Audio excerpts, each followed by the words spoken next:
মুসলমান হয়ে গেলেন। জিজ্ঞেস করলেন, ইয়া রাসূলুল্লাহ, যদি কালেমা পড়ে মুসলমান হয়ে যায় কি পাবো? নবীজি বললেন, আল্লাহর জান্নাতে চলে যাবা। যদি কালেমা গ্রহণ না করি তবে আমার কি ক্ষতি হবে বলেন? নবীজি বললেন, জাহান্নামে চলে যাবা।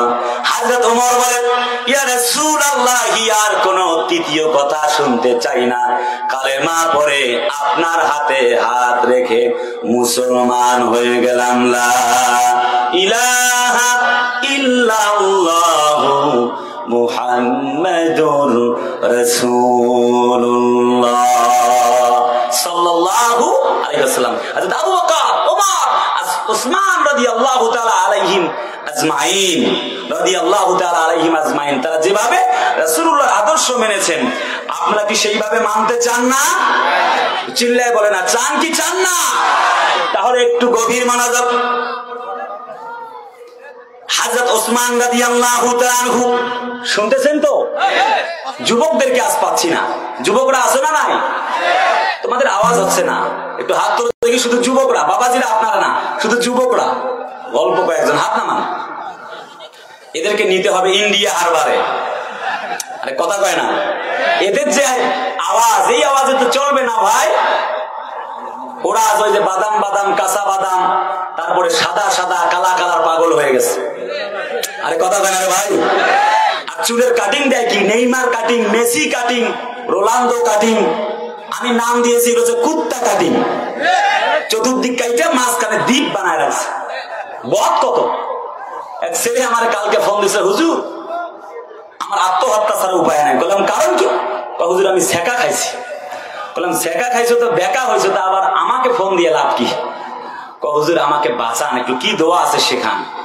কইলাম দেখো, তুমি যেই মেয়ের জন্য পাগল সেই মেয়ের তো বিয়ে হয়েছে। বলছে হ্যাঁ। তা বললাম তুমি তো মেয়েদেরকে চেনো না। ওরা প্রেম করার সময় খোঁজে নায়ক সাকিব খান, আর বিয়ে করার সময় খোঁজে টাকাওয়ালা কালাচান। আরে কথা বলে না, ঠিক কিনা? তোমার স্বার্থ আছে, তোমারে বলবে আই লাভ ইউ। তোমার স্বার্থ ফুরিয়ে গেল, তোমাকে বলবে আই হেট ইউ। কথা বলে না, ঠিক কিনা? অতএব ওদের পেছনে ঘুরিও না। দেখবা না অনেক ফ্যাশনালি আছে, হুজুরদেরকে পছন্দ করে না, কয় মুরব্বি, কথা কয় না, কিছুই না। তাই কিভাবে অস্ত্র দেখে নেই? কথা বলে না ভাই, ঠিক কিনা? মুরব্বি দাড়ি দেখলে কয় খ্যাত খ্যাত লাগে। আরে যেই মেয়ে ফ্যাশনালি দাড়িওয়ালা ছেলে দেখলে ইউসুফের উত্তরসূরিদের পছন্দ করে না, নবী মুহাম্মদের উত্তরসূরিদের পছন্দ করে না, ওই মেয়ের কপালে হিজরা ছাড়া জুটবে না।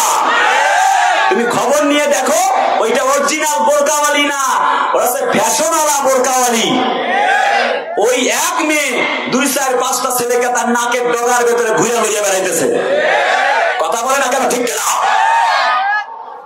সব বোরকাওয়ালি না। যুবকরা সেই মেয়েদের পাল্লায় পড়ছে। ঘুম থেকে উঠে ঘুমানো পর্যন্ত শুধু মোবাইল খেলে, শুধু মোবাইল। এই মিয়া, জীবন মানে কি শুধু মোবাইল আর বেটি মানুষ?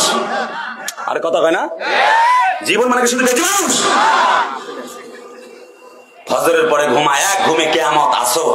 ঘুম থেকে উঠে একটা R15 পালসার ডাবল ডিস্কের গাড়ি নিয়ে, তারপরে FZ5 গাড়ি নিয়ে কলেজের বারান্দা দিয়ে, রাস্তা দিয়ে ঘোরে আর গান ধরে, তুমি কোন শহরের মাইয়া গো, লাগে উড়া ধুরা। বদমাইশ কত। মাসুদ ভালো হয়ে যাও, এখনো সময় আছে, ঠিক কিনা? ভালো হয়ে যাও, নবীর আদর্শ মানো। দেখো সাহাবীরা কেমন আদর্শ মেনেছেন। হযরত নবীর সাহাবী উসমান রাদিয়াল্লাহু তাআলা আনহু, যখন নবীজি তাকে আদেশ করলেন, ওসমান শোনো, তুমি আমি নবীর আদর্শ মানো কিনা? হযরত ওসমান বলেন, নাম ইয়া রাসূলুল্লাহ, ইয়া হাবিবাল্লাহ, জীবন দিতে পারি, আপনার আদর্শ ভুলে যেতে পারি না। হযরত ওসমানকে নবীজি বললেন, তাহলে শোনো, এই মদিনা থেকে আমরা লম্বা পথ সফর করে আসলাম, এখন আমরা বাবলা গাছের নিচে আমরা অবস্থান করেছি। শোনো গো আমার সাথী ওসমান, এখন তুমি একটি খবর নিয়ে, বার্তা নিয়ে চলে যাও। হেরেন শরীফের পার্শ্ববর্তী যাদেরকে পাও তোমরা খবর নাও, আবু জেহেলকে খবর দাও।